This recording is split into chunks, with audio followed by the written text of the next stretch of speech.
This morning on Denver 7. All right, have you evacuated out of the house?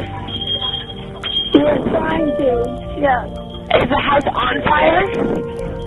With the house, yes. Exactly 4 months since the Marshall Fire sparked in Boulder County, we're finally hearing the 911 calls from that harrowing day and encouraging signs that communities are moving forward, thanks to our generous viewers.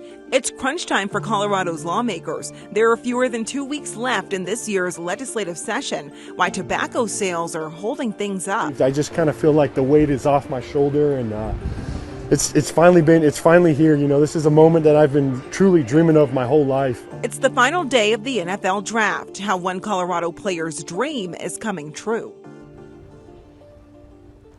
Good morning and welcome to Denver 7 News. I'm Jessica Crawford. And I'm Katie LaSalle. Thank you so much for joining us here on this Saturday morning. Let's start with the stories we're following for you this weekend. The state of Colorado is changing how you get tested for coronavirus starting today. 40 of the big public testing sites are closing, like the ones at Red Rocks Community College, Southwest Plaza, and the 16th Street Mall. But officials say there will still be 80 state-run community sites open. The state can do 26,000 tests a day, but demand is only about 5% of that right now. This weekend, Aurora's new urban camping ban is going into effect. Starting tomorrow, unhoused people in Aurora will no longer be allowed to camp on public property. City officials have to give people living in encampments a 72-hour notice to relocate, and this can only happen if the city has open shelter space. There's also an amendment allowing the city manager to create a policy for storing personal items from the sweeps. The city council plans to discuss the amendment during a meeting on Monday. Well, today is the final day for the NFL draft, which you can watch right here on Denver 7. Coverage starts at 10 a.m. But if you're extra eager for what to expect from today's event, you can check out that right now on our website, thedenverchannel.com. And let's take you live outside on this Saturday morning. It is 7:02 and we are under a clear sky over the metro area. Winds not nearly as strong as yesterday, but still quite gusty over the far eastern plains. So calm conditions, sunny skies right now over the metro area, looking off to the west. More melting over higher terrain into our mountains today, with highs soaring to the 40s and 50s up near Vail, Aspen, Steamboat Springs. Temperatures outside this morning were in the high 30s, low 40s. Aurora out through the airport into Broomfield, up in Estes Park in the low 30s right now. And starting off nice and chilly in the mountains in the 20s for the most part, 40s over the eastern plains. Winds continue to be very gusty. Sterling, Holyoke, out through Julesburg and Burlington, and we'll continue to see some very strong winds through the course of this afternoon. But relatively calm conditions this morning for Metro Denver, and your fresh air forecast by noon will be at 58 degrees. Temperatures this afternoon seasonal in the mid to upper 60s. We do have another mild day in store for Sunday, and then more moisture moving in. I'll take you through the full forecast still to come. It's been 4 months since everything changed for thousands in Boulder County. The Marshall Fire sparked, tearing through homes, businesses, and communities, leaving next to nothing behind. It has been a long journey, and it's still just the beginning of recovery for most. But today, there's a small glimmer of hope for the future of fire victims. Denver 7's Christian Lopez is live outside of a resource center right now in Broomfield. And Christian, this is the last day that this center is going to be open. Good morning, guys. Yeah, it is closing today, but there are still plenty of items available for those in need. This resource center I'm standing next to has been open for months, helping those who lost everything in the Marshall Fire. But the demand for items is going down, so the resource center will be closing up. If you are still in need of items, though, today is your last chance to stop by here. They still have clothing, shoes, bathroom essentials, blankets, toys, and baby items available. And as one door closes, another one opens today. A Precious Child will be hosting a free donation event starting this morning for fire victims, and we will have those details coming up in our next half hour. Live in Broomfield this morning, I'm Christian Lopez, Denver 7.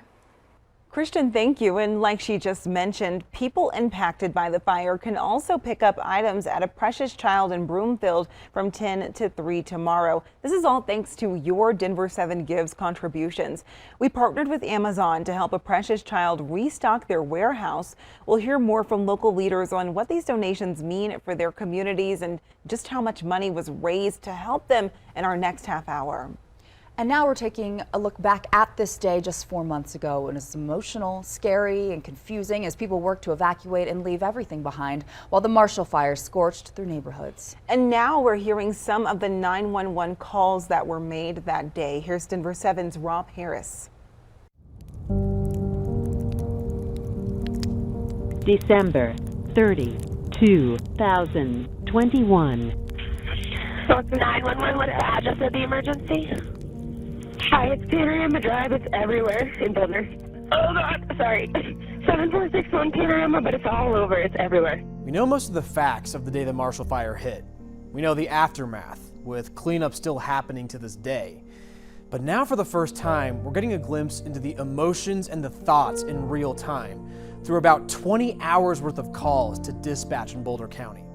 Emotions like fear. Yes, it's an emergency. Our house is on fire. All right, have you evacuated out of the house? We're trying to, yes. Is the house on fire? Well, the house, yeah, and the laundry room and the grass around it is on fire. There were many thinking about how to evacuate and finding traffic at a crawl as entire towns of people tried to find safety. 911, what's the emergency? The emergency is I'm stuck in traffic on South Boulder Road. Can't get to my home. There's no police. We're sitting ducks here. I'm leaving Centennial Peak Hospital, and we're all evacuating, but nobody's. Okay. I'm so sorry. That's okay. That's okay. You can do it.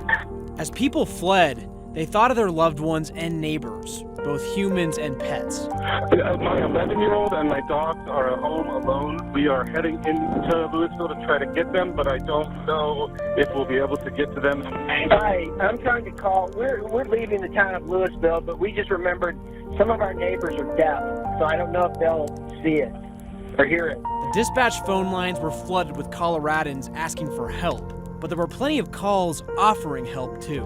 I know you guys are slammed, but I was actually calling to see if there's anything civilians could do to try and help you guys out. I'm trying to get down and help with these fires. I'm a retired medic from the military. Okay. And I'm a level 3 firefighter. Hey, I'm calling. Do you guys need volunteer firefighters or anything? We do. Let me give you our fire resource contact. Rob Harris reporting, and just brings you back to that day, such courage and resilience. And we reported here on Denver 7 that the cleanup process, it just began for parts of Boulder County a few weeks ago. And today the town of Superior is meeting once again to discuss their plans. That meeting will start at 10 o'clock and it's at the Superior Way Plaza.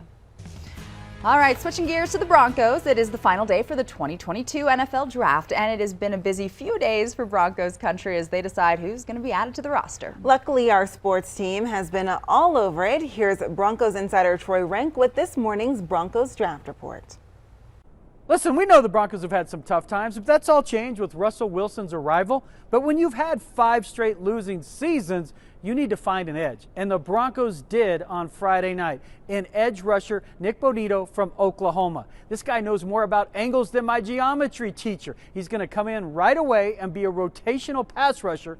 George Payton, he's impressed. Just the bend, the speed, the burst, very natural.